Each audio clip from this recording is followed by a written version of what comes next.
LCL, ma vie, ma ville, ma banque. Bonjour, aujourd'hui dans le Flash des marchés financiers, nous recevons Rachel Gaudreuil des équipes de gestion de portefeuille de LCL. Bonjour Rachel, que doit-on retenir de ces 15 derniers jours? Les marchés financiers ont évolué durant la quinzaine dans un environnement politique compliqué au gré des implications liées à l'élection du 47e président des États-Unis Donald Trump sur le commerce mondial, tout en se focalisant sur la situation politique, géopolitique et économique de la zone euro. D'une part, les investisseurs ont apprécié les récentes données économiques outre-Atlantique, témoignant de la résilience de l'économie américaine, en misant sur la possibilité que la politique à venir de Donald Trump continuerait à stimuler la plus grande économie du monde. L'activité américaine a atteint en effet son plus haut niveau depuis 2 ans et demi en novembre. Le PIB a cru de 2,8% au troisième trimestre. L'emploi soutenu, la confiance du consommateur est remontée subitement en novembre.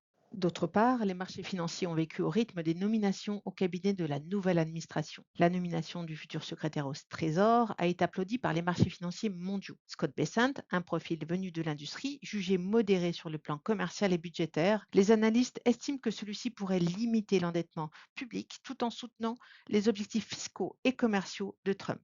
Ce qui a contribué à la baisse des rendements obligataires aux États-Unis avec un emprunt à 10 ans passant de 4,5% à moins de 4,20% en quelques séances, simulant ainsi des secteurs sensibles au taux d'intérêt et les valeurs dépendantes du commerce international en Europe. La réaction des investisseurs a toutefois été plus contrastée lors de la nomination de Jamieson Creer au poste de représentant en commerce, considéré comme hostile aux pratiques commerciales de la Chine. Le futur président précisa également ses intentions en s'engageant à imposer d'importants droits de douane sur les importations en provenance des trois plus grands partenaires commerciaux des États-Unis, Canada, Mexique, Chine. Plusieurs responsables de la BCE se sont d'ailleurs dit préoccupés par la faiblesse économique du bloc européen et par l'impact des droits de douane prévus aux États-Unis sur la croissance européenne, en plaidant pour une plus grande intégration économique du bloc.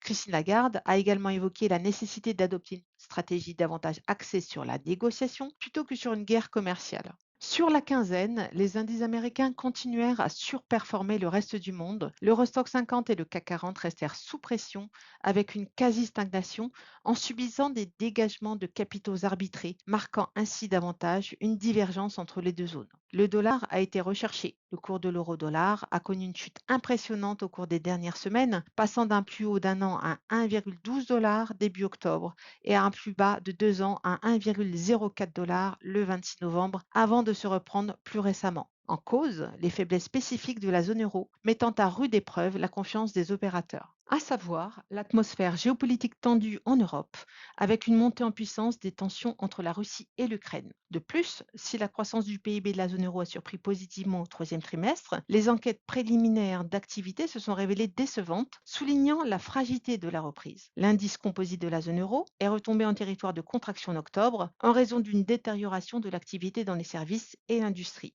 La dégradation des PMI au cours des derniers mois est d'ailleurs plus prononcée en France et en Allemagne, deux pays où les incertitudes politiques sont importantes. Le pessimisme des consommateurs est d'ailleurs révélé dans les indicateurs de confiance en baisse et les anticipations d'inflation en hausse. Les questions liées au sujet d'instabilité politique de plusieurs États de la zone euro continuent de préoccuper les investisseurs. La divergence patente entre les deux zones a incité les investisseurs à privilégier davantage de visibilité sur les perspectives économiques et la croissance bénéficiaire des entreprises à venir, grâce notamment à la réduction de l'imposition prévue par la future administration américaine. À quoi peut-on s'attendre pour les 15 prochains jours? Sont attendues les dernières réunions des grandes banques centrales. La BCE le 12 décembre.